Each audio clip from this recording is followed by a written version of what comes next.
Hello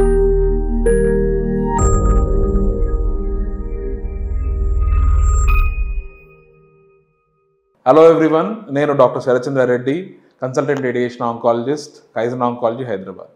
ఇవాళ మనము చాలా తరచుగా పెద్దవాళ్ళకు వచ్చే ఒక క్యాన్సర్ గురించి మాట్లాడుకుందాం. అదే prostate cancer. So prostate cancer మన దేశంలో 60 నుంచి 70 సంవత్సరాల వయసు పైబడ్డ మగవాళ్ళకి ఎక్కువగా వస్తున్నది.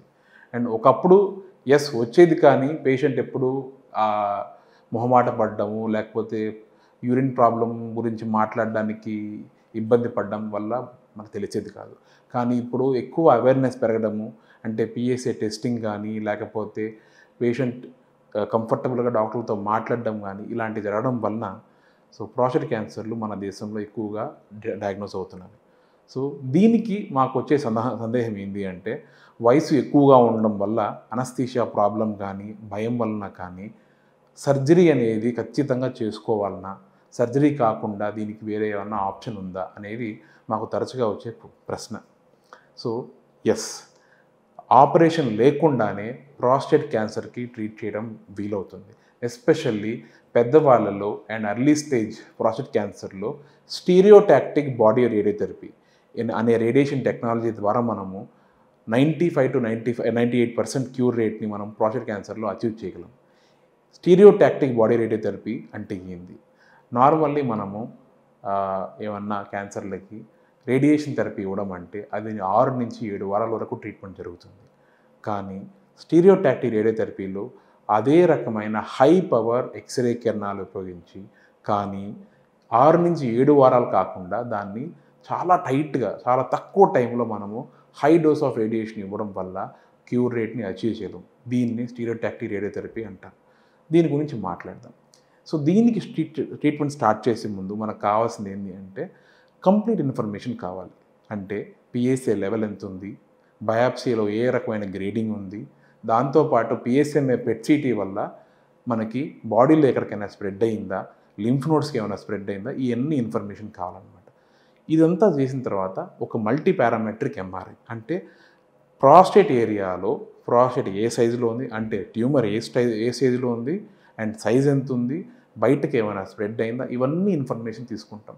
అంతా తీసుకున్న తర్వాత ఇంత ప్రిసైజ్ ఇన్ఫర్మేషన్తో మనకి తెలిసే ఇన్ఫర్మేషన్ ఏంటి అంటే ఈ పేషెంట్కి మనము స్టీరియోటాక్టిక్ బాడీ రేడియోథెరపీతో 95% క్యూర్ రేట్ని అచీవ్ చేయగలము అనే ఒక కాన్ఫిడెన్స్తో చెప్తాము.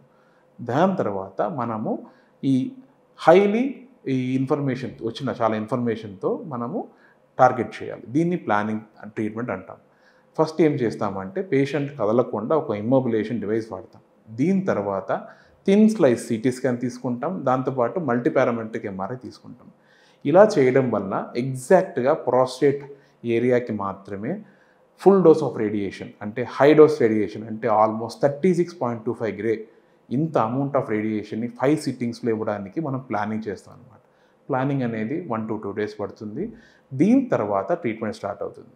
సో ట్రీట్మెంట్ స్టార్ట్ అయ్యే ముందు చాలా ముఖ్యమైన పని ఏంటి అంటే వెరిఫికేషన్. మనం ఏ పొజిషన్లో అయితే పేషెంట్ ట్రీట్మెంట్ని ప్లాన్ చేసామో, అంటే మొదటి రోజు అదే పొజిషన్లో పేషెంట్ ప్రతిరోజు ఉండాలి. అలా ఉండాడా లేదా కన్ఫర్మ్ చేసుకోవడానికి మనము పేషెంట్ కొనుక్కున్న పొజిషన్లోనే ఈ అడ్వాన్స్డ్ టెక్నాలజీ ఉంటుందన్నమాట, ఇమేజ్ గైడెన్స్ అనేది. అంటే అదే పొజిషన్లో మెషిన్కి అటాచ్డ్ ఉన్న సిటీ ఆర్మ్ ఉపయోగించి ఒక ఇమేజ్ తీసుకుంటాం. ఈ ఇమేజ్ని మొదటి రోజు చేసిన ఇమేజ్ని మ్యాచ్ చేసుకోవడం వల్ల పేషెంట్ ఒకవేళ ఏమన్నా కదిలితే ఎంత కదిలారా అనేది ఒక ఇన్ఫర్మేషన్ వస్తుంది.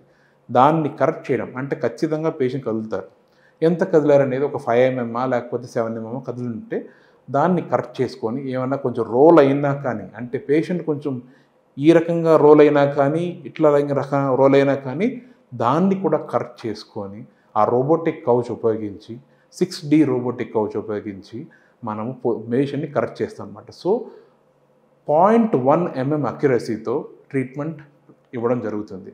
సో పేషెంట్ హాస్పిటల్లో ఉండే టైం మ్యాక్సిమం 1 hour, ఇంతకంటే హాస్పిటల్లో ఉండాల్సిన అవసరం లేదు. సో ఆపరేషన్ లేకుండానే మనము prostate cancer treatment with 95% cure stereotactic body రేడియోథెరపీతో సాధ్యమవుతుంది. Thank you.